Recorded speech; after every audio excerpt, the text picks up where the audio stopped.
Le DAF Fresh Morning, c'est 104.5 tonnes de bonne humeur. Tous les matins sur Urban FM. La meilleure radio de la capitale. La meilleure radio de la capitale. Sur les 104.5 Urban FM, la station urbaine, on reçoit Monsieur Ondom Kogo.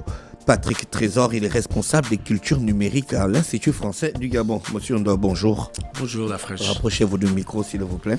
D'accord. Vous êtes responsable des cultures numériques. Très bien.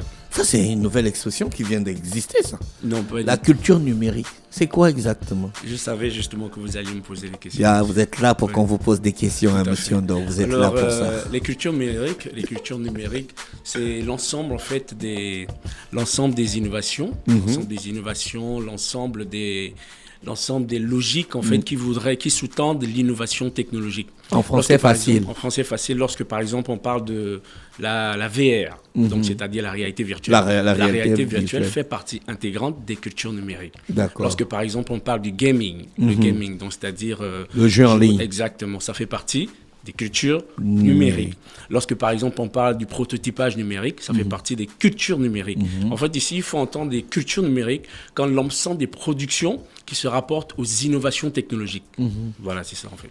L'ensemble des productions qui se rapportent aux Innovations technologiques. C'est bien. C'est une nouvelle discipline.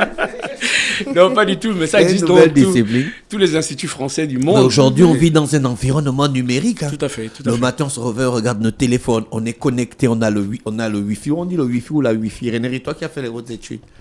Beaucoup disent le, comme certains disent là aussi. Ah bon, hein? Oui. Tout à fait. Ça dépend des dictionnaires. Il y a certains qui autorisent le et d'autres le la. D'accord. Pour dire la connexion. Mais nous, à Urban FM, tu décides qu'on prenne quoi? C'est toi qui décides. Là. La Wi-Fi. pour la connexion. Non, la connexion Wi-Fi. Le Wi-Fi. Dis le Wi-Fi ou la connexion Wi-Fi? Moi, je dis le Wi-Fi. D'accord. Toi, le propriétaire. Donc, on vit dans, je disais, monsieur Ondom, on vit dans un environnement numérique ces derniers temps maintenant. Est-ce qu'on peut dire qu'on est une émanation des cultures numériques? Alors, est-ce qu'on est une émanation des cultures numériques? Il faut dire qu'après, aujourd'hui, nous sommes à la 4e révolution industrielle. Voilà, donc on a connu 3 révolutions industrielles.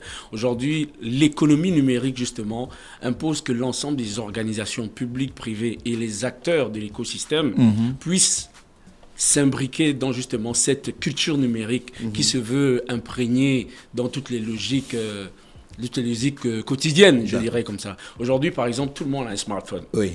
C'est une logique numérique. Oui. Aujourd'hui, par exemple, tout le monde a un compte TikTok, un compte WhatsApp, Facebook. Donc, du coup, aujourd'hui, nous avons toute une empreinte digitale. De la même manière que j'ai une empreinte, j'ai une empreinte également digitale. Donc, le numérique fait partie maintenant intégrante de nos vies. La preuve, lorsque quelqu'un vient dans une salle, la première chose qu'il pose, c'est est-ce qu'il y a le Wi-Fi? Voilà. Du coup, ça devient automatique.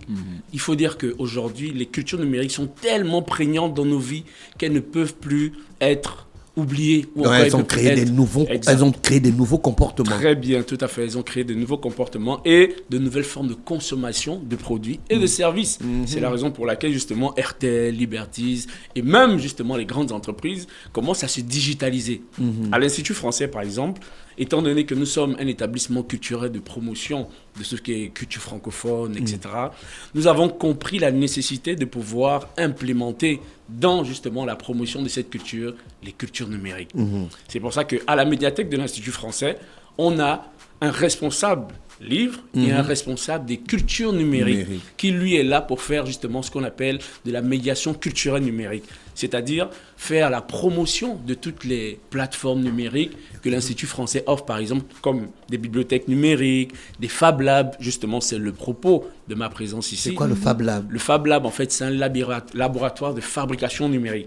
C'est un concept qui est né aux États-Unis, au MIT.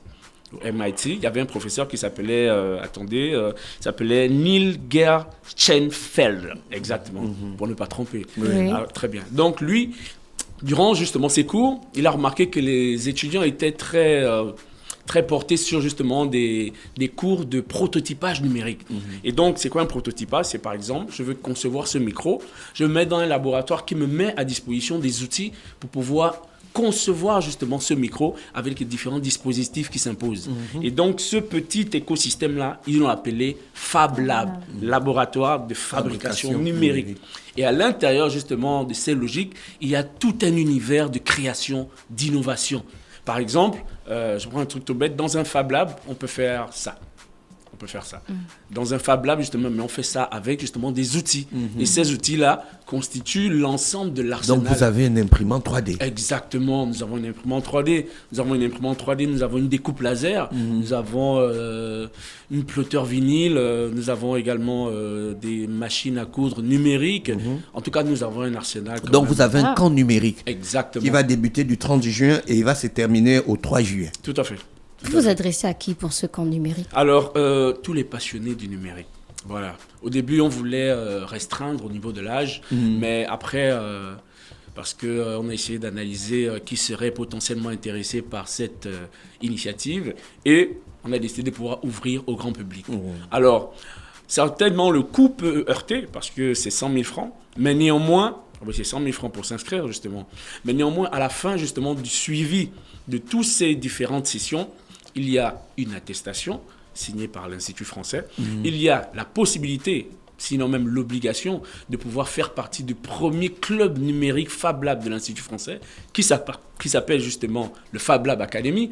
Parce que le camp, lui, en vrai, il s'appelle le Fab Lab Tech Camp. Voilà, en anglais, c'est camp numérique Fab Lab. Et le club s'appelle le Fab Lab Academy. Voilà, donc après que vous ayez suivi justement le cursus ou encore justement le séjour dans le camp numérique, vous rentrez directement dans la première cohorte du camp numérique qui s'appelle le Fab Lab Academy.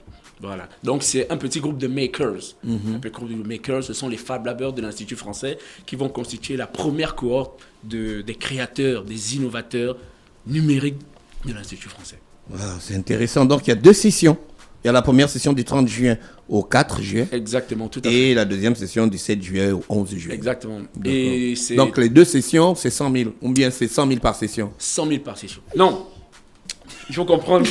Comprenez bien. Comprenez bien. C'est-à-dire, c'est 30 personnes.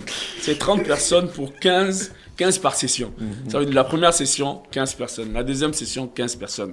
Et chaque personne, donc tous les 30, paie 100 000 francs. Voilà. Donc celui qui a assisté à la première session ne peut pas assister à la deuxième session. Ah, d'accord. Voilà, faut nous expliquer ça. Voilà. Là, au moins, on se comprend.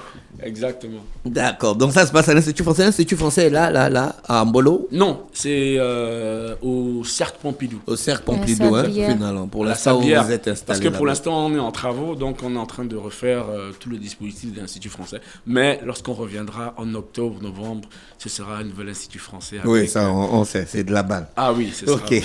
Donc, on est avec M. Ndongogé Patrick Trésor, qui est le responsable des cultures numériques. On va apprendre beaucoup de choses là-bas. Mais bien sûr. Beaucoup. Ça sera vraiment scientifique ou bien ça va ressembler à un petit camp de vacances? Non, pas du tout. Vous assemblez les couleurs avec les carrés. Non.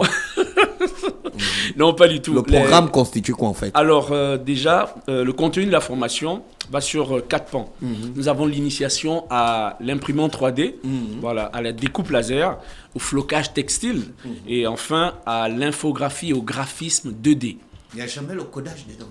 Non, le codage pour l'instant n'a pas été inclus. Parce que comme c'est justement un test en fait, c'est un camp numérique test, on a voulu restreindre les formats. Voilà, donc aller sur 4 sessions avec 4 formateurs expérimentés qui vont coacher les 15 apprenants. Et à la fin, justement, ça c'est le petit plus, à la fin donc, de chaque session, les apprenants doivent concevoir eux-mêmes leur projet numérique basé sur l'expertise qu'ils ont acquise dans les différentes sessions. Et là, pour justement cette édition donc, du Fab Lab Academy, il y a une thème. La thématique, c'est masque et patrimoine culturel. Du coup, tout le monde peut s'approprier, par exemple, à travers l'imprimante 3D, faire un masque Lungi, par exemple, du Gabon. L'imprimante 3D peut le modéliser. On peut réaliser un musée virtuel aussi. Quelqu'un peut dire, par exemple, non, je veux faire du flocage sur mon t-shirt et mettre Lungi. Quelqu'un peut dire, par exemple, je veux faire une gravure avec la découpe laser sur mon médaillon, etc., etc., etc. Il n'y aura pas l'initiation à l'intelligence artificielle? Ça, c'est dans la deuxième session. D'accord. Oui, tout à fait. Monsieur Nkogé, Monsieur Ndo, merci d'avoir accepté notre invitation. Je rappelle qu'il y a un camp numérique à l'Institut français, donc dans la médiathèque de l'Institut français, sur 2 sessions. Tout à fait. La première session va du 30 juin au 4 juillet et la deuxième session va du 7 juillet au 11 juillet. Pour s'inscrire, il faut appeler où? Qu'est-ce qu'il faut faire? Il faut s'inscrire en appelant le 065 54 16 16 48. 48. Est-ce qu'on peut s'inscrire sur la page de l'Institut français? Non. D'accord. Il faut juste appeler à ce numéro Exactement. 065 54 16 48 et pour s'acquitter d'une participation Exactement. à cette magnifique formation Tout à fait. de 100 000. Très bien. C'est rien par rapport à ce qu'on va apprendre. Exactement. Ouais, toujours plus. Et après, ça c'est aussi l'autre petit justement bonus, c'est que la participation au code numérique donne droit à un abonnement à la médiathèque gratuite pendant 1 an. D'accord. Ah voilà, ça c'est bien. Tout à fait. Ça, c'est Donc trop tous bien. les apprenants auront droit à un abonnement gratuit à la médiathèque pendant 1 an. Monsieur Ndon, vous souhaite de passer une bonne journée à l'écoute des programmes d'Urban FM. Merci beaucoup. Le DAF Fresh Morning, c'est 104.5 tonnes de bonne humeur. Tous les matins sur Urban FM. La meilleure radio de la capitale. La meilleure radio de la capitale.